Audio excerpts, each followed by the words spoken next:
वर्ग 5वा. शाळेचे नाव जिल्हा परिषद प्राथमिक शाळा उदापूर.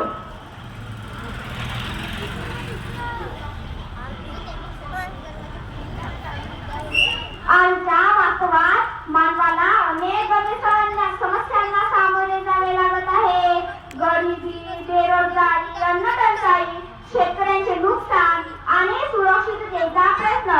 अशा परिस्थितीत जंगली प्राण्यांचे अति प्रमाणात संरक्षण करणे हे मानवासाठी धोकादायक ठरत आहे.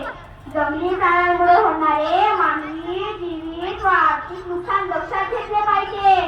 वाघ, बिबट्या, हत्ती, रानडुक्कर, कोल्हा, लांडा यासारखे प्राणी गावांमध्ये येऊन पाळीव प्राण्यांवर व माणसांवर हल्ले करतात व शेती उद्ध्वस्त करतात. अनेक कुटुंबाचे खाण्याचे साधन नष्ट करतात. अशा वेळी प्राण्यांचे संरक्षण करायचे आणि मानवाकडे दुर्लक्ष करायचे हे अन्यायकारक नाही ना. शेती आणि विकासावर होणारा परिणाम. वाढती लोकसंख्या लक्षात घेता शेती आणि पायाभूत सुविधा आवश्यक आहे, परंतु जंगल क्षेत्र वाढवण्यासाठी शेतजमीन आणि विकास प्रकल्प थांबवले जातात. यामुळे शेतीपासून होणारे उत्पन्न, रोजगार यात घट निर्माण होतो. नैसर्गिक समतोल स्वतः त्रासला जातो. निसर्गात अन्न साखळी आहे. कमजोर प्राणी आपोआप नष्ट होतात आणि बलवान प्राणी टिकतात.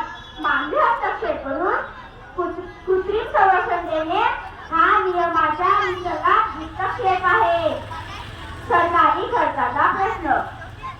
जंगली प्राण्यांच्या संरक्षणामुळे कोट्यवधी रुपये खर्च केले जातात.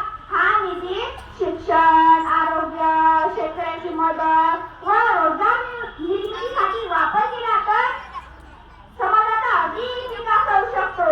मानव वन्यजीव संघर्ष वाढत आहे. अतिसंरक्षणामुळे जंगली प्राण्यांची संख्या वाढत आहे, पण जंगल क्षेत्र मर्यादित असल्याने ते मानवी वस्त्यांकडे येतात. यामुळे सतत संघर्ष निर्माण होतो. शेतकऱ्यांवर अन्याय.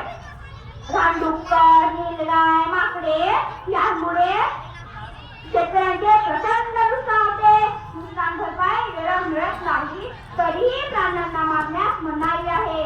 ग्रामीण भागातील असुरक्षितता. गावातील लहान